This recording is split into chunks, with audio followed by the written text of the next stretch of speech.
Hello, everybody. We today present before you some excerpts from Shakespeare's Macbeth. Macbeth is played by Dr. Chhandam Deb, head of the Department of English, JK College, Purulia, West Bengal. Voice over for Lady Macbeth by Dr. Indrani Deb, Nistarini College, Purulia. Our first presentation is the dagger speech from Act 2, Scene 1 of the play. Go, bid thy mistress. When my drink is ready, she strike upon the bell. Get thee to bed.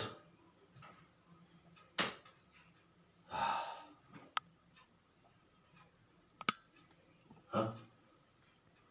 Is this a dagger which I see before me, the handle toward my hand? Come, let me touch thee. I have thee not, yet I see thee still. Art thou not fatal vision, sensible to feeling as to sight? Or art thou but a dagger of the mind, a false creation proceeding from the heat oppressed brain? I see thee yet, in form as palpable as this, which now I draw. Thou marshalest me the way that I was going, and such an instrument I was to use. Mine eyes are made the fools of the other senses, or else worth all the rest. I see thee still, and on thy blade and dudgeon gouts of blood, which was not so before. There's no such thing. It is the bloody business that informs thus to mine eyes. Now over thee one half word, nature seems dead, and wicked dreams abuse the cotton sleeve.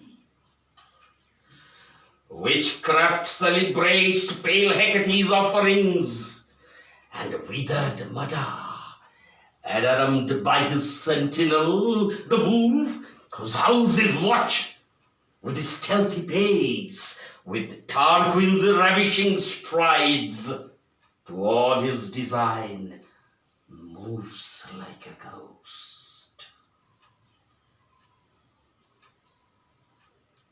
Thou sure and firm set art, hear not my steps which way they walk, for fear thy very stones prate of my whereabout, and take the present horror from the time which now suits with it. Whiles I threat, he lives, and words to the heat of deeds too cold breath gives. I go, and it is done. The bell invites me. Hear it not, Duncan, for it is a knell that summons thee to heaven, not to hell. Our final presentation is an excerpt from the murder scene, that is, Act 2, Scene 2 of the play. I have done the deed. Didst thou not hear a noise? I heard the owls scream and the crickets cry. Did not you speak? When? Now? As I descended? I. Hark! Who lies in the second chamber? Donalbain. Ah, this is a sorry sight. A foolish thought to say a sorry sight. There's one did laugh in his sleep, and one cried murder, as they did wake each other. I stood and heard them, but they did say their prayers and addressed them again to sleep. There are two lodged together. One cried, God bless us, and Amen the other, as they had seen me with these hangman's hands. Listening their fear, I could not say Amen when they did say, God bless us. Consider it not so deeply. But wherefore could not I pronounce Amen?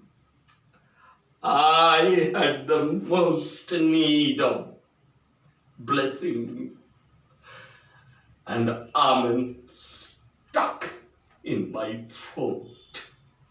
These deeds must not be thought after these ways, so it will make us mad. Methought I heard a voice cry, sleep no more. Macbeth does murder sleep. The innocent sleep, sleep that knits up the raveled sleeve of care, the death of each day's life, sore labor's bath, balm of hurt minds, great nature's second course, chief nourisher in life's feast. What do you mean? Still it cried, sleep no more, told the house. Glamis hath murdered sleep, and therefore Cawdor shall sleep no more. Macbeth shall sleep no more. Who was it that thus cried? Why, worthy Thane, you do unbend your noble strength to think so brain sickly of things? Go get some water and wash this filthy witness from your hand. Why did you bring that dagger from the place? It must lie there.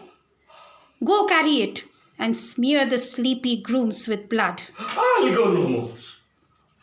I'm afraid to think what I've done. Look on it again. I dare not. Infirm of purpose, give me the dagger. The sleeping and the dead are but pictures. 'Tis the eye of childhood that fears a painted devil. If he do bleed, I'll gild the faces of the grooms withal, for it must seem their guilt. Whence is that knocking? How is it with me when every noise appals me? What hands are here? Ah! They black out mine eyes. Will all a great Neptune's ocean wash this blood clean from my hand? No! This my hand will rather the multitudinous seas incarnadine, making the green one red. My hands are of your color, but I shame to wear a heart so white. I hear a knocking at the south entry.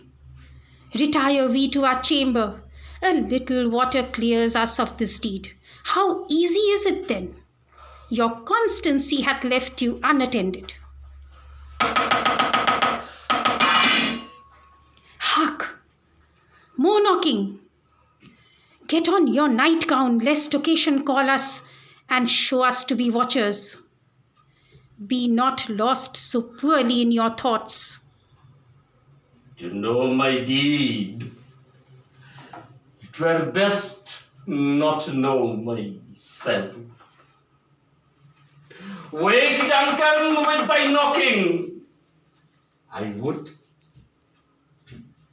thou couldst